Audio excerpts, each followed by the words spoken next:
Selamun Aleyküm ve Rahmetullahi ve Berekatuhu. Kıymetli izleyenler, yeni bir Tecrübe-i Hayat programında sizlerleyiz. Sabri amca ve Azize teyzenin misafiriyiz bu akşam. Onları da ekranlarınıza misafir ettik.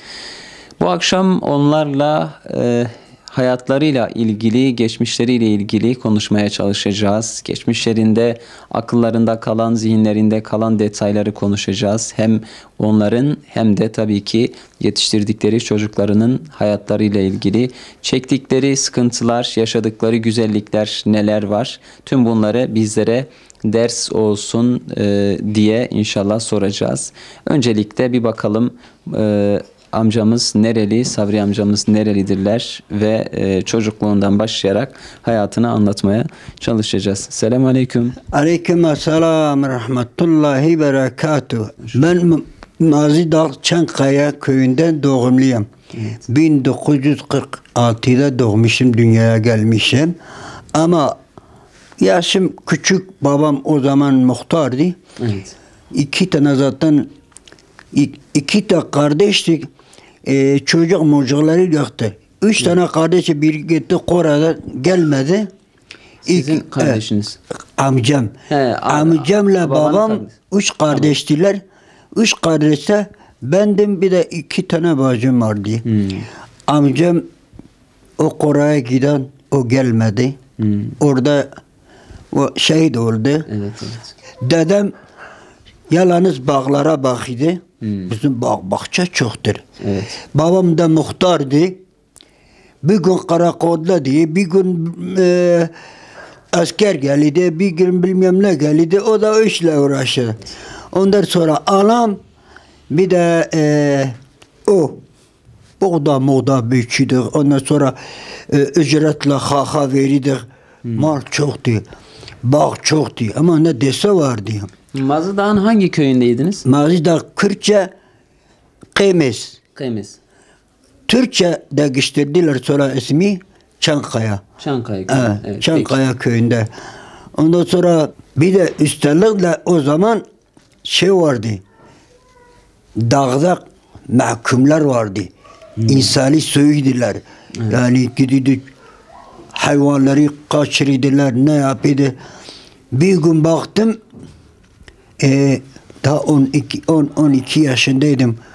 Baktım karakol, yani hayvanlarım da köye yakındı. Bir baktım karakol 20-30 tane asker o köy etrafını çağırdılar. Muhtar gel buraya, muhtar diye. Babam gitti, nedir, her dedi, ne olmuş? Dedi vallahi sizin köylü çobanlar o aşkıyalara ekmek mi vermiş mi, ne vermişti? Toplayın. Valla çağırdılar. Hep bir köyde 20-30 kişi şey vardı.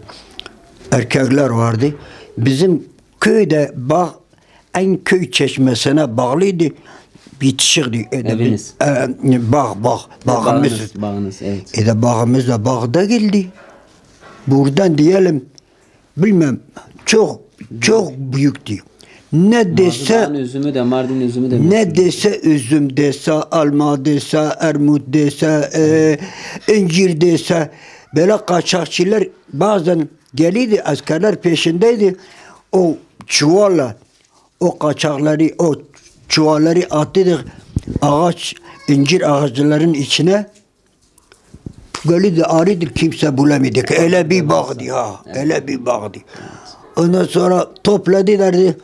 Dedi muhtar adil böyledir, senin köyünde çobanlar mahkumlar gelmiş, aşka gelmiş, yemek vermiş, ekmek vermiş, başka köy şikayet etmiş. Babam dedi, babam vallahi ben bilmem, bir soruşturayım diyor, yok. Hep o bağın içinde topladılar, ayaklarını bağladılar teker teker. Ben, Allah şahittir, halafta yoktur. Her birinin ayağını bağlıydı, ondan sonra gözümle gördüm. Babam vur.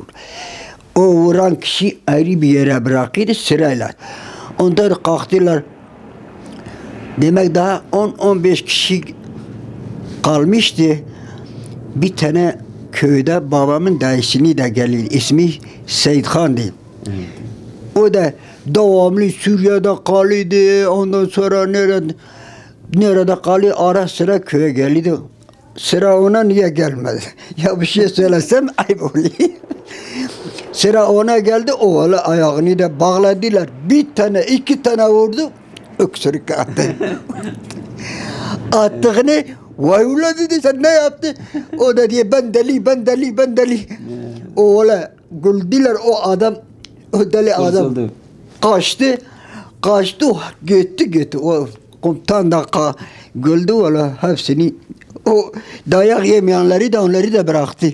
Dedi paydos. Kalktı, babamın ne yaptı? Dedi muhtar bir at getirdim. Dedi bizle köyü biz baskın yapacağız. Bizle geleceğiz. Babam dedi biz hangi köye gidiyorduk? Ondan sonra vur babam vur. Yere yatırdı da dedi, ben dedim komutanım. Ya biz mahkumları aramaya gelmişiz, vatandaşı vurmaya gelmişiz.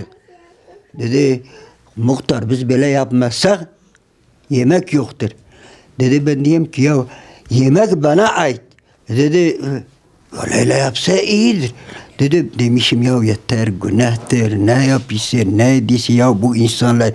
15 gün babam onlarla kaldı, o komutanla. 15 gün. Köyleri dolaştı. Öyle dedi. Asker geliydi, yemek hazır, içmesi hazır giydiler. Dedi köyde çıktığım zaman karileri, çelik çocukları, muhtar ya Çankaya muhtarı kurban olayım size, siz bizden nerede geldin? Hangi köye dedi, ben o köyleri öyle kurtardım.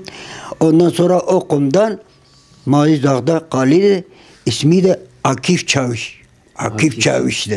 Hangi nerede olsaydı diğer ya gidin hala o Çankaya muhtarına çağırın bizi kurtarsın öldü. Babam geldi diye komutanım ya sen ne yapıyorsun? Ben böyle yapmasam para vermiyorlar. Yemek yok bir şey yok. Babam dedi vazgeç ne istiyse bunlara işkence verme. Ben her şeye veririm. Onda yani diyelim Mazi Dağ'ın kazası babam olmuş sorumlusu. Köye geliydik jandarma babam muhtardı. O skide Süvariye vardı. Süvariye. Köye denen buradan durağa kadar eğer atların başı görüyorduk erkek olan köyde kalmıyordu. Ya samanlığa gidiyordu ya da kaçıyordu dağa. Ben abi gözümle gördüm yani ben onların vebali almayayım. Peki Bitti sen o biraz dinlen. Bir teyzeyi de soralım. Tabii teyzenin Türkçesi yoktur ya da çok iyi olmadığı için onunla Kürtçe konuşacağız. Hatimin çağının baş inşallah. خدای پیغمبر ستر راضی به خدای زارکی و بیل خدای وستار که خدای که منیا و نده ام باسل ونجي جوي هلنا يا ام سقرج داغن مجاري قرج دا Karajda amahatın vedere. سقرج داغن Meşkar amahatın vedere avlgun bu. Dedi. 1963'te amahatın vera. Mala babel Karajda bu. Kader. Nasibu.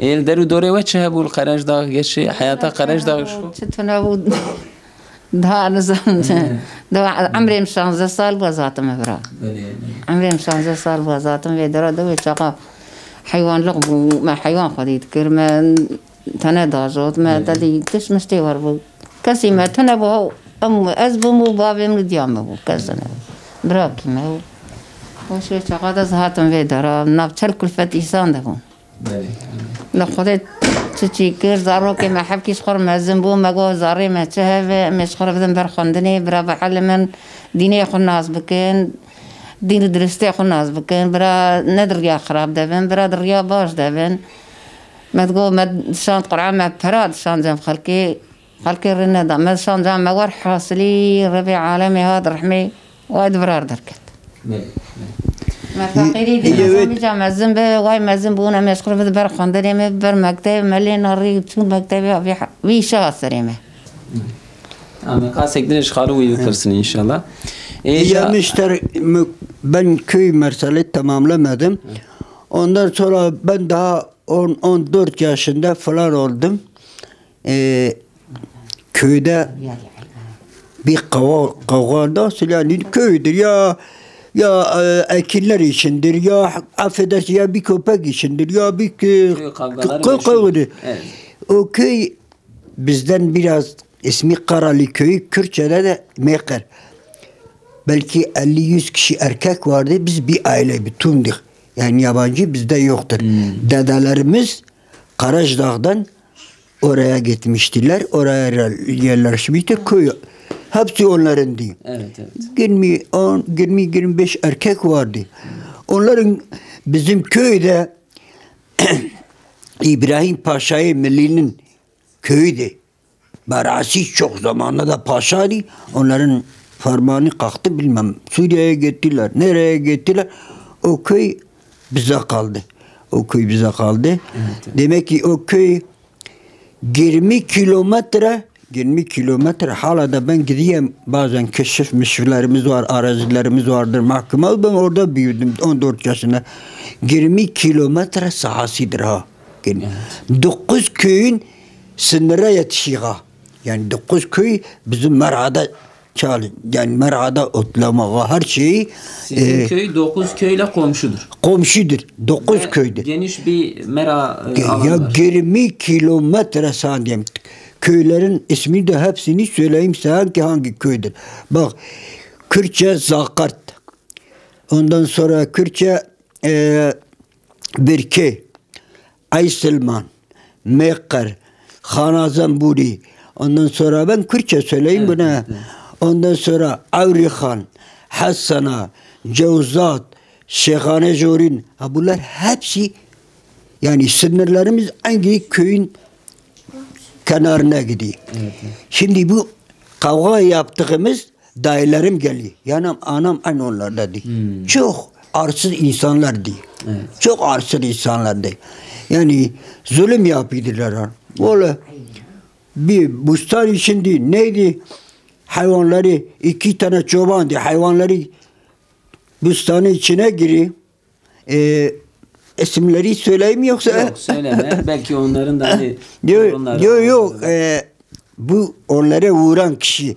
Bizim akrabadı. İkisi de damadımızdır. Yabancı da geldi. Şimdi onlar çağırırlar ya diye senin gözün kördü sen.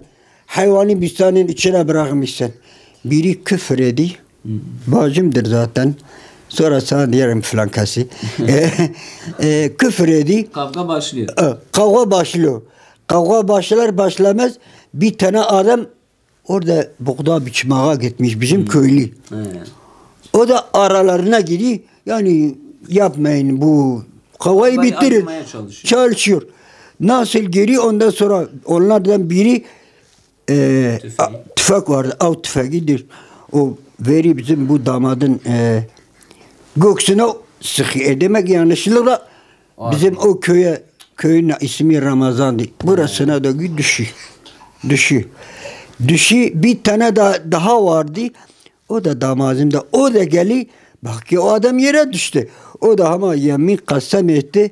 Dedi ben abiyle elimi yaptım. Dedi bir taş yerde diye fırladı elime. Hala da söylüyor. O hınçla o şeyler. Fırladı. Dedi ben de onun başına vurdum.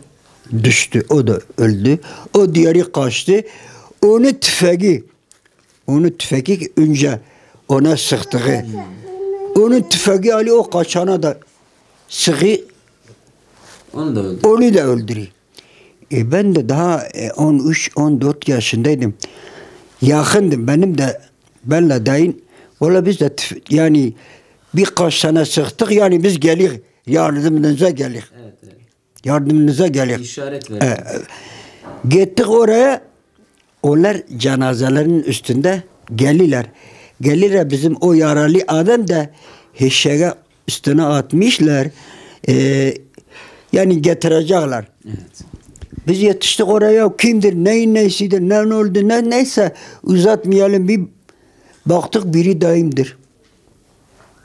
Anamın öz amcası oğludur. Öyle.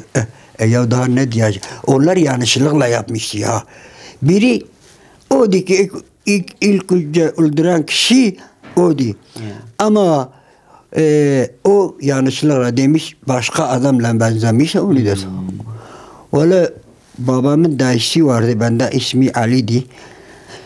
Ya diye ne yaptınız ha falan kesin oğlu diye utanmazlar ha biz şimdi ne yapacağız? Şimdi kalkıp da burada sizi öldürsek el oğlu diyecek inanmazlar ki. Derden neyse oldu. Oğlu baktım adam o dayım babamın dayısı da ismi Ali'di. Kalktı o dedi ya ama biz bunu nereye götürüyoruz? Ne ses? O da demek korkmuş daha konuşamıyor. Saçma abi kaç tane buraya değmiş ama bu yelek meleği hepsi yanmıştı ha. Konuşamıyor. Dedi ya bunu da atın buraya. Zaten diyecekler o onları öldürmüş, bu onları öldürmüş. Aklı da başındadır. Sonra anlattı diye hey düşmanlar beni eşekte attılar. Onu oraya bıraktım. Adamın iyiliği ona zarar yani ayırmaya çalışırken yaralanmış sonra boynuna atacak. Ya diye ölmüş. Evet. O da ama gitmiş. Oğlum biz çöktük geldik. Öyle mi bıraktınız? Onu oraya bıraktık. O yaralıyı da. Ya cahil diye. Bıraktık oraya. Biz geldik. Neyse geldik köye. Köye geldik. Köyde 20-15 kişi erkekti. Çoğu silah kullanmıyor korkuda. Çoğu da kullanıyor. Biz gittik. Şimdi onlar diyelim bu tarafta geliyor. Köy iki tepenin arasındadır. Evet. Biz gittik köye o bir tarafta daşla süper yaptık hani. Evet. Onlar gelse köye hücum ederler. Şimdi 20 erkek onlar 100-150 kişidir. Evet. Yani diye gideceğiz. Burası alt üst ederek. Onlar geldiler. Biz yerimizi tutmuşuz. Siper almışız. Siper almışız. O zaman köyde tek bir amcamın mavizleri vardı. Siz onları görmediniz. Beşlidir. Filmlerde en azından görmüşsünüz. İsmi de Alman maliydi. Ambarmadi. Valla baktım köye çıktılar. Köyün karşısında. Biz onları karşıda köyde iki tepe arasındaydı. Çağırdılar babama. Da babam zavali nerede? Hacı Muhammed, muhtar. Pis küfürler attılar onda. Tık. Amcam diye ateş serbest. Biz de yerimizi almışız. Oğla. Benim bir tane çift lulla vardı eskide. Evet, çifte diyorlar. Çift lulla. Evet. Biz 10-15 kişi vardı oğlar. Sıktık oğlara. Affedersin. Keklik nasıl? Koşu kaçırıyor. Yer kalmadı ki. Nereye? Ne bir süper var ne? Oğlum hepsi kaçtılar. Babam da o zaman köye vermiştiler. 1963'te telefon da. Babam da karakola haber verdi. Falan köylüde böyle olmuş. Adam öldürmüş. Hemen asker imdadımıza gelmişsin. Asker de geli, arkamızda geli. Gelirken onları gördü. Bizi görmedi, biz arkada kaldı. Oğlu asker. Ardına verdiler. Onlar kaçtılar. Kaçtı. Hiç kimse önümüzde kalmadı. Kaçtılar. Onlar asker doğru o cenazenin yerlerine gitti. O cenaze de şimdi onu unuttum. Biz cenazeden gelirken bu yaralı kişinin bacısı ya diye ne oldu diyorlar. Ramazan'ı öldürdüler. Biz de 2 sene öldürdük. Cenazesi orada. Diyorlar gideceğim. Kardeşimin cesedini bozdurmasalar. Ben gideyim onu bir yerde sal. Göta uzakta. O da gidiyor. Ama onu bizimki ormandır. Çok sıkı. Çeki bir ormanın içine bir ağaçların içine çeki saklıyor. Asker gidince bir de ağzı da daha konuşmaya geliyor. Diyorlar susuzluktan öldüm. Bir kızı da var onlarla beraberdi. Bunun kadardı. Yani bu torunuma kadar. Orada çeşme var. Gidiyor o ayakkabı eskiden o küçük naylon ayakkabıyla. Evet. 2 tane ayakkabını dolduruyor. Su dolduruyor. Veriyor ona. O bakırlar asker geldi. Asker gitti. Asker gitti o adama kalktı. Kardeşleri çıkarı diye valla. Ha buradadır. Ola asker onun cenazesi getirdi götürdüler Mardin'e. Ne bileyim. O da öldü sonra. He? Ölmedi. Yok git. Yalnız burası saçma diye saçma. Girmemişler içeri. Birazdan kanman gelmişti. Sonra da kalktılar, iftira attılar. O iki damadım. Ondan sonra onlar oradaydı gerçek. Ne yaptılar? Babamı, amcamı, da iki tane dadamın iki tane babamın dayıları vardı. Onlar var hasli 9 kişi yalanla biz oradaydık. Biz kavga yapmışız. Onlar bunlara sıkmış. 9 kişi attılar içeriye. Sizinkinden. Bizde. Yalnız 2 kişi. Benle dayım gittik. Beni koymamışlar. Asıl suçluyu koymamışlar. Yalnız onu koymuşlar. Dayım koymuştu. Var hali 9 kişi avraklara bıraktılar. Hepsi o zaman da böyle de geldi. Ondan sonra karakol komutanı da geldi. Bütün bunlar hepsi evliydi. Bütün karıları topladı. Götürdü karakola. Teslim olmayana kadar ben karınızı bırakmayacağım. Ya Allah'ım ya Rabbi. Benim amcam da yani bunlarda hep yaşlıydı. Yani şeydi de fazlaydı ya erkekliği de fazlaydı. O köyü kıran da onu sabaha söylesem 3 gün. Tamam. Şimdi bize sonucunu söyle. O karşı köylüler durdu mu daha sonra? Durmadı. 3 gün biz savaş ettik. Ondan bizimki de yakaladık. Ondan sonra erkek kimse kalmadı. Kadınlar aldılar. Ondan kadınları da karakola aldılar. Evet. Ondan sonra biz de hayvan memnunlarımız vardı bize. Başka köye taşındık. Köyü bıraktık. O köyü terk ettiniz. Bir şey değil o bağ, o bahçe. Bir şey hepsi oraya bıraktık. Başka köye taşındık. Ondan sonra bunlar da kalktılar, teslim oldular. Babam diye, amcam diye, bu iki damatlarım diye. Var hali 9 kişi. Bizde erkek kalmadı. Yani göksünü verse düşmana karşı kimse kalmadı. Biz çocuğa Allah vekil belki 150 tane keçi koyun vardı. Biz bir köye gittik. Ben korkudan geceleyin o okulun önünde bir meydan vardı. Ben korkuda gidedim okulun üstünde o dumanlık var ya ben o dumanlığın arkasında beni saklıydım. O var hazli orada olmadı. Karaçdağ'da bu Azize'nin benim bir halam orada evliydi. Amcası bir gün babam onlar hep cezaevindeydi. 6. ayda bir olay oldu. Mart'ta babam onlar çıktılar. Babam çıktılar. Hepsi çıktılar. O yaralı olan kişi bir de o bir iki tane damadım vardı. Onlar içeride kaldı. O olay sizi köyden çıkardı. O çıkarttı. Zenginlikten o bir şey kalmadı. Bir şey kalmadı. Avla hayvanlarımız vardı. Koyun, keçi, öküz ne dese çoktu. Gittik bu Azize'nin babasının köyüne gittik. O damadımız gelip bizi götürdü oraya. Zaten Karaçdağ'da aşiretimizdi. Yani eskiden yani o memlekette bize diyedir mahalli yani biz aşiretinde.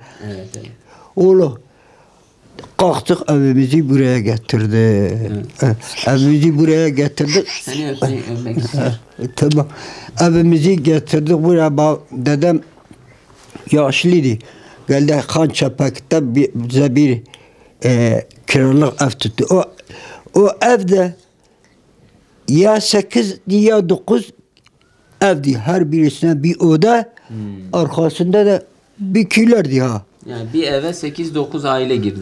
Öyle bir eve 8-9 ev. Aile değildi. Bir havlili evdi. Büyüktü. Bir kiralamışlar herkes kere. Ya 8 evdi ya 7 evdi. O havlide bir banyo, bir tuvalet. O di başka yoktu. Ondan sonra kalktı demek ki bir sene orada kaldı, 2 sene. Kalktılar. Bir de biz bir sene orada kalmıştık Karacahdağ'da. Kalktılar bu teyzeyi istediler. Evlendiniz. Teyzeyi istediler. Oğlu da o zamanki Allah şahittir. Yani ben gençliğimde buraya kadar oyun oynamamışım. Bilmiyorum. Oynamıyorum. Yani düğünlere gitmemiş. Oğlu götürdüler. Ondan sonra ya bir odadır. Amcamdır. Babamdır. Dedemdir. Akşam yatarken böyle bir perde çekiyorduk önüne ortaya. Babam zaten o di iki bacımdı. Ondan sonra amcam da bir çocuğu olmuştu. Yoktu. Dedemle biz bir tarafta yatıydı. Amcam da arkada. Yani biz böyle gördük böyle evler ya. Böyle bu işkenceleri gördük. Kaç senesinde, yani kaç yıldır Diyarbakır'dasın? 1963'ten beri buradayım. 63'ten beri Diyarbakır. 50 sene. O zaman Diyarbakır'ın o en eski halini de biliyorsun değil mi? Biliyorum. Diğeri yerine biliyorum. Öyle neyse evlendik. Ben Allah'a vaat ettim. Allah da şahittir. Biliyor. Evlendim. Dedim ki benim zamanımda babam çocukları yoktu. Amcamlarım yoktu. Ben hayvanla uğraşıyordum. Ben Kur'an-ı Kerim okumadım. Okutturamadım ama adettim. Siz de avlanmışsınız. Dedim eğer kaç tane çocuğum olursa ben ilhas onları okutacağım. Kur'an-ı Kerim okutacağım. Evet. Bak o da biliyor. Ama hangisi oldu? Hepsi de artık peşinde. 5, 6, 7, 8 tane oldu. Peşinde. Her 8'i de mahallede bak şahittir buradadır biliyor. Gönderirdik. O zaman kariler imam ders vermediler ki. Kadınları evlere gidiyorlar. Evet. O zamanki çocuk başı 10 kağıt verirdik. Ali bitirirdi, emeğe girirdi. Emeği bitirirdik, tabarake gidirdik. Başkasına gidirdik diyor yok ola yanlış okuyorsun. Ondan buraya. Yalnız benim bir kızım demek şuuru biraz noksandı. Tutturamadı, okuyamadı. Evet. En netice Allah rahmet etsin 1000 kere Mela Mahmud vardı Merik Ahmet'te benim dükkanıma karşı Kıbrıs pasajında Allah hakkını bırakmasın. Vurdular. O da bizim Sultan Şeyh Musi oralıydı. Ondan sonra ona bir gün söyledim. Zaten biz köyde birbirimizi akrabamızı tanıdık. Dedim Mela Mahmud vallahi ben böyle yapıyorum. Ya benim kız bir tane vardı. 2 tane vardı. Onlar başka yere gönderdik. Dedim benim 2-3 tane erkek oğullarım vardır. Vallahi gönderiyorum. Kimse o ona da havale ediyor. O ona o diye o bilmiyor. O diye para almak için ha. Dedi vay başım üstüne. Dedim ücreti. Ya diyor ücret. Kur'an öğretilir. Öğreten kişi ücret olur mu ya? Zaten dükkanıma karşıydı. Melik Ahmet'te. Öyle üçü de getirdim oraya. Evet. Bir ayda üçü de Kur'an'ı hatim ettiler. Biraz dinlenelim. Siz de biraz dinlenin. Yo ben sabaha kadar konuşsam ben yürülmem. Evet peki. Öyle. Biz kısa bir ara verelim değerli izleyenler. Sabri amcamızın köy hayatı bu şekilde geçmiş. Aslında filmlerde görsek eski hayatı vay be böyle hayatlardan varmış deriz ama işte canlı bir şekilde yaşamış o eski köyünde o belki o zenginliklerini o mal varlıklarının hepsini küçük bir olay yüzünden geride bırakıp şehre gelmişler. Bir bakalım şehre geldikten sonra ne işle uğraştılar, çocuklarını nasıl eğittiler, nerelerdeler çocukları. Biraz sonra inşallah onu da onlardan öğreneceğiz. Kısa bir ara sonra birlikteyiz inşallah. Devam ediyoruz değerli izleyenler. Tecrübeli Hayatta 2. bölümde birlikteyiz. Sabriye amcamızın misafiriyiz bu akşam. İlk bölümde aslında anlatacakları çok şey var. Köy hayatından biraz bahsetti. Ve maşallah hafızasının da yerinde olduğunu gördük. Allah'a çok şükür. Unutamadığınızı. Yerim yok. Unutmamış. Evet. Şimdi şehre geldiğimiz Evet, şehre geldikten sonra neyle ya uğraştınız? şehre geldik ilk geldiğimizde bir şehir yoktu, iş yoktu. Babam, dedem kalktı bizim bir tane ben 14 yaşında öyle bir şeydim. Dedem kalktı bir çekçek arabası vardı. İki tekerlekli. Evet, iki tekerlekli. Bizim bir akrabaya aldı. Dedi akşam zaten ben edemeyeyim çekeyim. Ondan sonra halen orada zebzeb yüklüydü. Sebze pazarına götürdüğü vakit o zaman bütün o köprü yoktu. Bütün yani Diyarbakır, Silvan, Batman, Mardin hepsi o halen o günde kamyonlar duruyordu. Ondan sonra atıyorduk arabanın üzerine ben de arkasında iteliydim götürüyordum. 2 sene devam ettik. Biraz gözümüz de açıldı. Evet, tanıdınız etrafınızı. Etrafımız da tanıdık. O zaman traktörler vardı. Gidiyordu. On Gözlü Köprü'nün orada kum dolduruyorduk. O yeni köprü de yapılmıştı. Orada dolduruyorduk. Gittik oraya. Gittik oraya. Ondan sonra kum doldurmaya başladık.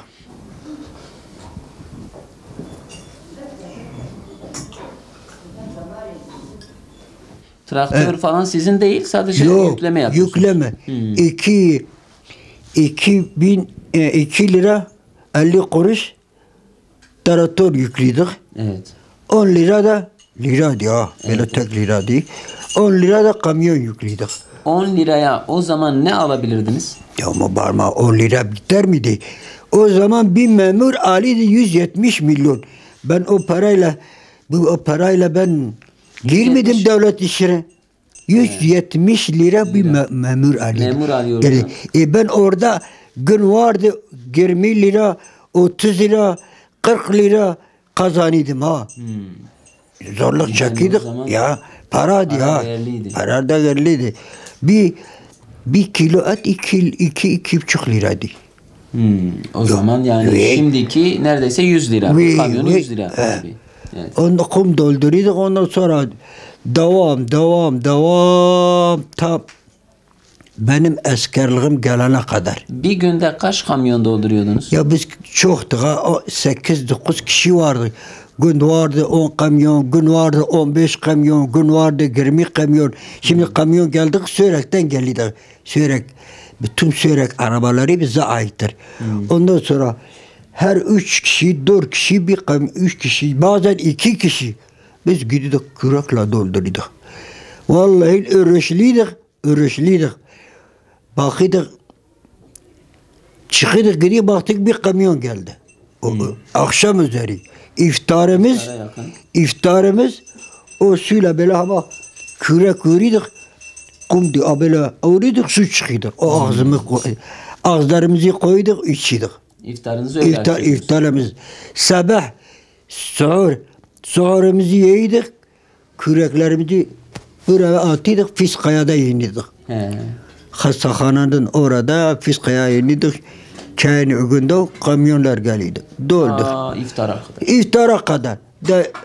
İftar yani de yazın o sıcakta o çayın önünde o da gel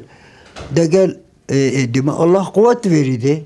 Yani eski insanlar da maşallah kuvvetleri, güçleri yerindeydi. Gücümüz yerinde. Ha böyle biz 2 kişi yan yana gidiyorduk. Ondan sonra vuruyorduk, atıyorduk. Arabanın etrafında arkasında ona kadar bir bakıyorduk. Dolmuş. Yük dolmuş. Durmak yok ha, oturmak yok ha. Yani öyle değil. Kamyonu tek nefeste, tek kalk. Tek nefesle. Oturmak yok. Su mu içiyorduk, öyleydik. Seyran Tepe'de bir baraka vardı, lokanta gibiydi. Biz bir arabaya bindik, geliydik, öğle yemeğimizi yiyorduk, tekrar aşağı iniydik. Evet. Öyle devam ettik.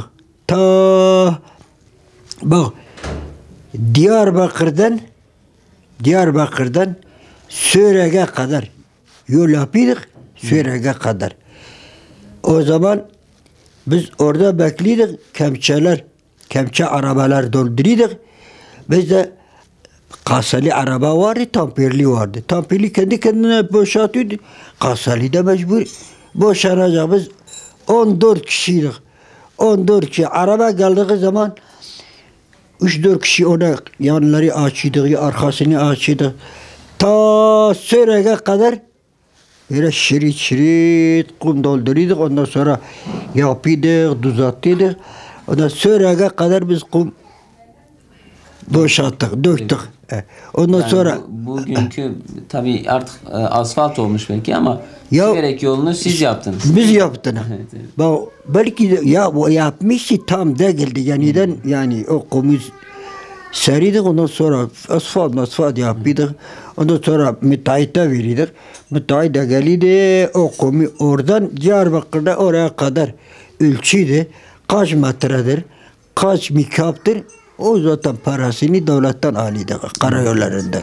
Evet. Peki diğer yandan çocukları büyütüyorsunuz, çocukları yetiştiriyorsunuz. Onların eğitimleri hem dini hem diğer okul eğitimi nasıl gidiyor? Onları nasıl yetiştirdiniz? Onları nasıl yetiştirdiğimi ben sana önce de dedim ki Allah-u Teala evlendim çünkü ben babamdan okumadım, cahil kaldım. Yani dini olarak ben cahil kaldım. Beni okutturamadı. 3 tane kardeşim, ben tek bir oğlandım. Ha çobanlığa git, ha bustana git, ha oraya git, ha oraya git. Okutturamadılar. Evet. Buraya yerleştikten sonra evlendim. Allah'a vaat ettim. Dedim benim hangi bir çocuğum olursa kız oğlan onları dini olarak okutacağım. Kur'an'ı okutacağım. Oğlu. Hepsi artık ilkokula gidiyorlar. Kimisi ortaokula gidiyorlar. Hepsini eskiden hocalar kim olsaydı parayla ders verirdi. Böyle kolaylık değildi. Ondan sonra mahallelere gönderirdik. Artık gidiyorduk. Bir karı alifbeti bitirirdik.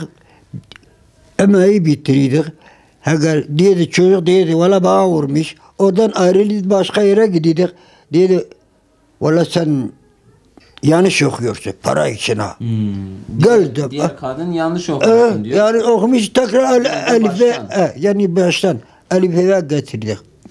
Bak anaları biliydi, anaları okumuştu, unutmuştu. Çocuklarınızın dini eğitimini Dini sağladınız. eğitimi Sonra büyütüyorsunuz olarak bir yandan. dini gönderdim. Dedim camiye gitsin. Bu sefer dedim evlerden yeter ya. Evler bir şey göstermiyor. Camiye gönderdim. Dedim okusunlar, dini diyanetini öğrensinler.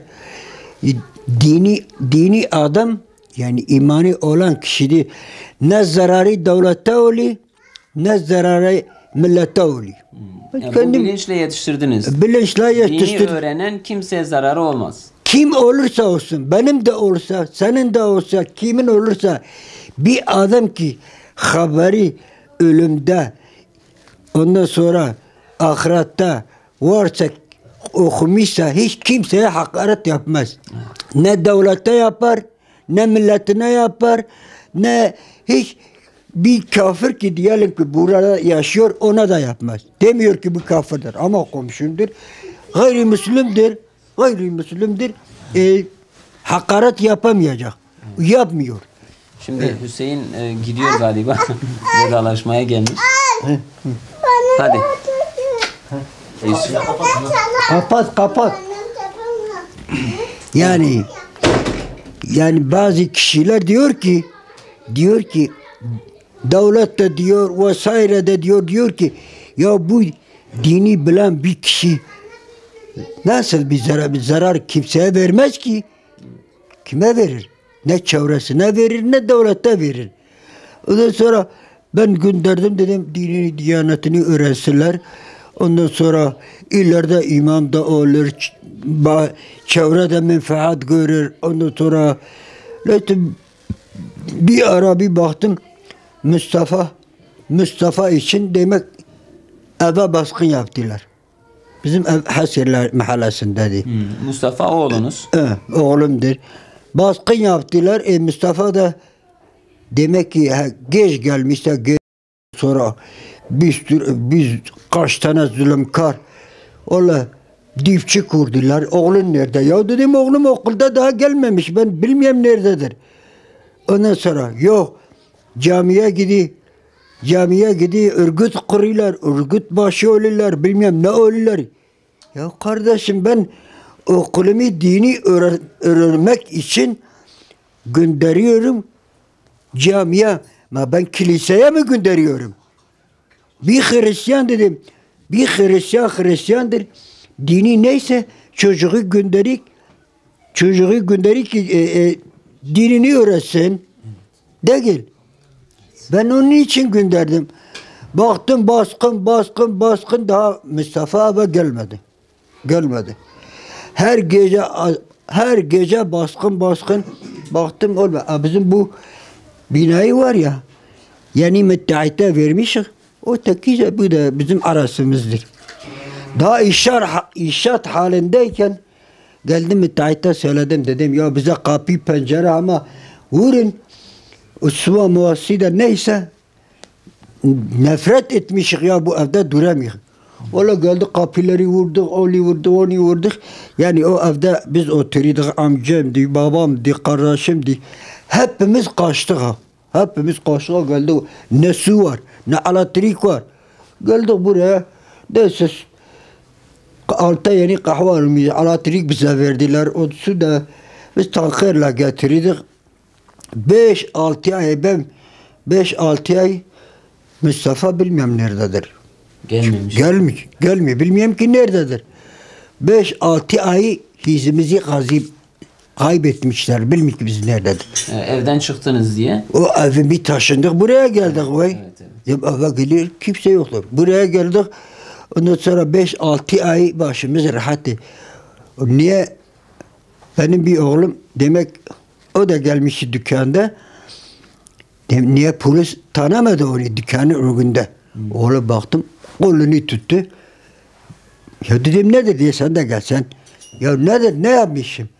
Eviniz nerede dedi 5-6 aydır sizi arıyoruz. Ya dedim bizi arıyorsun biz ne yapmışız? Biz devletin askeri mi öldürmüşüz, polisi mi öldürmüşüz, bir vatandaşı mı öldürmüşüz? Ne yapmışız sen böyle evlat mı yetiştirmişsin? Ya evladım ne yapmış söyle ki? Hadi ev nerededir? Oğlum bizi aldılar. Evin adresi söyle. Ben dedim evin adresi bilmiyorum. Ulan nasıl bilmiyor? Bir iki tane yapıştırdı dedim ya sebepsiz bana vurma ben bilmiyorum gel gidelim evini gör ki sen adresi çıkar. Geldik neyse arabaya bindirdik getirdik buraya. Tek bu binayı olmuştu. Ne cadde bellidir. Ne semt bellidir. Tarladır. Dedim de haydi söyle adresi neresi sen yaz. Dedi neyse. Gidelim biz evi bulduk. Oğlum. Bizi bıraktık eve gittik. Bu sefer bu eve alıştılar. Her akşam, yani hatta pazar günü neydi? Ya pazar günü geliyordu tak. Vuruyordu kapıyı. Ya dedim Allah'tan korkun ya benden ne istiyorsun? Benim o küçük oğlumu bu sefer götürüyordu. 7 sefer götürdüler işkenceye bıraktılar. Ya çocuk ne diyecek? Senin abin camide böyle yapmış. Sen de onlardasın. 7 sefer işkenceye götürdüler. Adam ben bir şey bilmiyorum. Haberim yok. Netice oğlan kaçtı dedim git oğlum gitti Bursa'ya gitti Gölcük'e bacım Gülü oradadır. Orada kaldılar. Evet. Ondan sonra baktık burada da tadımız kalmadı. Kapımızı kilitledik. Gittim o mahallede bağlarda böyle 2 oda bir kulüp kiraladık. Bu evi terk ettik ha. Bu evi terk ettik polisin elinde. Adam geldi burada içeri bak orada soba dumanlığı vardı. Evet. Bütün eşeği getirirdi buraya. Ya diye o nedir? Dedim ya soba dumanlığıdır. Biz kapatmışız. Bu odayı yakmıyoruz. Burayı kapatmışız. Çekici getir. Burada silah var. Mahsus. Kırdı. Ondan sonra içeride ne kadar pislik varsa, ne kadar duman varsa yorgan, morgan, eşyalar hepsi de bu. Atı diye. Böyle olsun ha, hoşun gidiyor. Baktım gitti balkonu da kontrol etti. Daha yeri ilkbahar biz sobaları da çıkarmışız. Gittik o soba boruları çıkarttı. Ondan sonra geldi de o eşyanıza bütün yorgan, hali ne varsa buraya atmış. Çakut alında dedi tık tık o dumanı hoşuna gidiyordu. Suçlu arıyor. Ya ben ne yapmışım? Oğlun nerededir? Ya oğlum ben bilmiyorum nerededir. Ben ne bileyim nerededir. Kaçmış gitmiş. Ondan sonra çaresi gittiler demek geldi bizim bir komşuya da çağırdı. Bir imza da attık. Ben de attım. Bir zararım yok. Bir ziyanım yok. Ondan sonra benim vardı silahım vardı. Hala ruhsatı da bendedir. Silahımı bende aldılar. Ondan sonra böyle karşımda böyle yaptı. İğnesini çıkarttı. Çakıcıydı kırt. Hadi al seni. Al sana beni öldür ha. Ya seni niye öldüreyim ha? Sen devlet bana bunu vermiş mi? Ben kimseden zor almamıştı. Al öldür ha. Gittiler. Aşağı gittiler. Demek biz de imza attık. Tekrar. Bak imza attık. Bir zararımız yok. Bir ziyanımız yok. Tekrar geldiler. Ondan sonra. Ama ne dese yaptılar. Ha yumruk, ha dipçik, ha küfür, ama ne dese yaptılar bana. Dedim ya ben size... Bir parantez açalım sevgili izleyicilerimiz. Önce rapor yazılıyor. Hiçbir zararımız yok. Komşuya şahit yazdırılıyor. 5 dakika sonra dönülüyor. Bu sefer dövme, sövme, her türlü hakaret. Her türlü hakaret. Ben ne diyeceğim? Allah koymasın. Allah hakkımızı bırakmasın. Cumhuriyet döneminde Kelalilerin yaptığı herhalde sizin de hatırınıza ya da aklınıza gelmiştir. Sanığın idamına bilahare delillerin toplanmasına önce idam edilir, sonra deliller toplatılır. Artık deliller neyse burada da önce rapor tutulur. Hiçbir şey yoktur burada. Bir zarar vermemişiz. Şahit de getirilir. Evet, bir zarar yok. Sonra dönülür. Bu sefer gereken yapılır. Gerekeni yapıyor işte. Bu kaç senelerinden bahsediyoruz? Ya bak Mustafa 18 senedir. 18 senede 5 ay geçmiş içeridedir. Bu içeri girmeden evvel ha. Ya 20 yıl önce diyelim. Ya, değil mi? Demek ki 93'lü yıllar. He? 94, 93, 93, 92 o zamanındaydı. Evet. O zamanındaydı. Aynı öyleydi. Evet. Ya. Mustafa sonradan tutuklandı. Sonra da nerede tutuklandı ben bilmiyorum. Biz de bilmiyoruz yani nerededir, nereye gitmiş, nereye gitti. Hatta ki bir gün bir yerde dedim ki oğlum gördüm bir yere gelmişti. Dedim gel oğlum senin askerliğin de gelmiş. Seni götüreceğim Mazidağ'da tanış vardır. Git askerlik baba dedi beni tutsa bırakmazlar. Gelmedi. Netice tuttular. 28 gün işkencede kaldı. 28 gün. Bir gece örüştü. Bir baktım tak kapıyı vurdular. Bir de iftarımızı da daha açmayın. Baktık onlardır. Senin kaç tane oğlun var? Dedim falan kes. Mustafa nerede? Mustafa da getirmişler. Aşağıdadır ha. Evet. Dedim valla Mustafa bir sene 2 sene yoktur. Bilmem nerededir. Ondan sonra yoktur ha dedi yoktur. Ama arama yaptılar. Demek ilk okulun daha kitabı yazısı vardı. Onu aldılar. Oğlu götü. Ben bilmiyorum ki Mustafa getirmişler. Neyse sonra birisine haber yolladı dedi ben hadi bu cezaevine gelmişim. Yani ilk tuttuğu gün Haber geldi biz dilekçe verdik. Savcılığına dilekçe verdik. Diye biz de tutukludur. O da biz bilmiyoruz. Neredeyse nereyse bilmiyorduk. Evet. Ve 18 yıldır tutukludur. 18 yıldır bak 17 bitirdi. 11. ayda 17 bitti. 17 bitti. Şimdi 18'dedir. 18'dedir. Kaç yıl daha kalacak? Daha 30 sene 30 yıl yatacak. 36 vermiştiler. Deme 6'yı düşürürler. 30 yatacak. Müebbet. Peki mahkemeye gittiniz. İddianamesinde ne yazılıyor? İdamesine Ve onun verdiği savunma neydi? verdiği ceza yani verdiği bak tutulduğu zaman 3 tane arkadaşları da var. Hala da bazen gelip görüyor onları yemin kasam Kur'an kitap ediler. Biz Mustafa'yı görmemiştik. O tanımıyorduk. Bizi ceza evinde gözümüzü bağlıydı. Ondan sonra imza attıydık. Artık onlar ne yazıydılar. Ne yazıydılar. Mahkemede ben şahidim ki gitmiştim duruşmaya. Eğer dostlukiydi, eğer neydi bıçaklanıyor, anaları öldürüyor. Kız da yaralanıyor. Onlar o kızı getirmişti mahkemede. Avukatı da biliyor, bak şimdi avukat da biliyor. Mahkemeye getirmişti diye. Bak kızım, bunlar seni vurmuşlar. Hakim, hey vicdansız, hey merhametsiz, hey dinsiz. Diyor ki, kızım bak bunlar seni vurmuş, ananı öldürdü, seni bıçakladı. Söyle. Kız de vallahi hakim bey, vallahi ben tanımıyorum.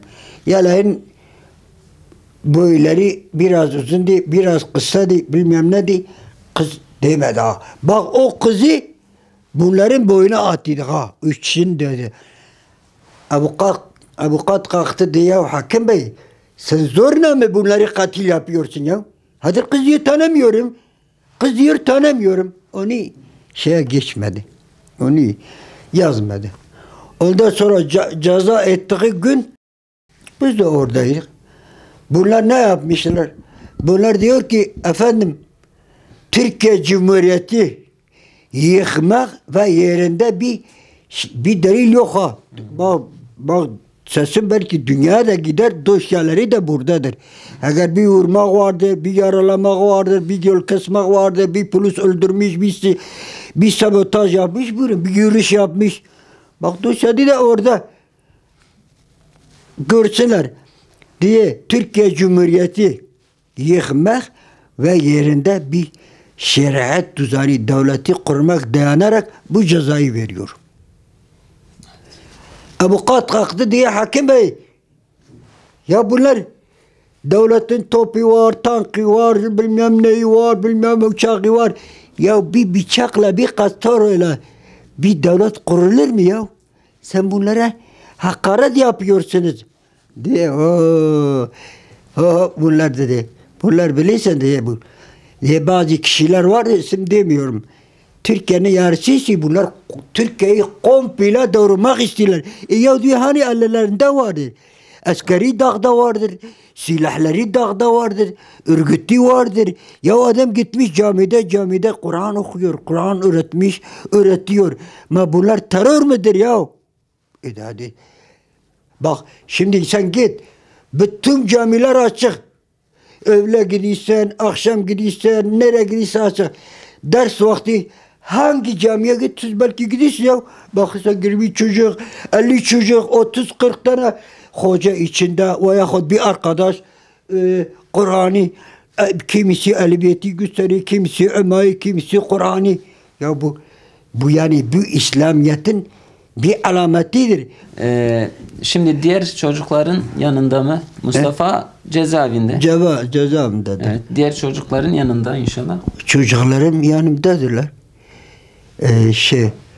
Biri burada köyde imamdır, biri buradadır. Yani biri de bilmiyorum. Neredeyse vallahi ben bilmiyorum. Evet. Nereye gitmişse ben bilmiyorum. Bir tane daha vardı, o da bilmiyorum. Neredeyse bilmiyorum. İki kişi biliyorum. Bir tane kızım Bursa'dadır, evlidir. Bir tane Elazığ'dadır, evlidir. Bir tane de burada da evlidir. Oğlum biri resmi imamdır. Biri de buradadır, o da mobilyacıdır. O diğerleri iki tane bilmem nerededir. Bilmiyorum nerededir. Bu zulümlerden dolayı. Bu zulümlerden dolayı bilmem nerededir. Bir şey yapıştırmışlar, budur. Ya Kur'an okutmuş, ya öğretmiş, ya budur. Başka bir şey yoktur. Evet. Allah razı olsun. Son olarak ne söylemek istiyorsunuz? Son olarak ben diyorum ki oğlum Mustafa'ya, yanındaki arkadaşlara selam söylüyorum. Gözlerini öpüyorum. Allah Teala hayırlı bir kapı onlara açsın.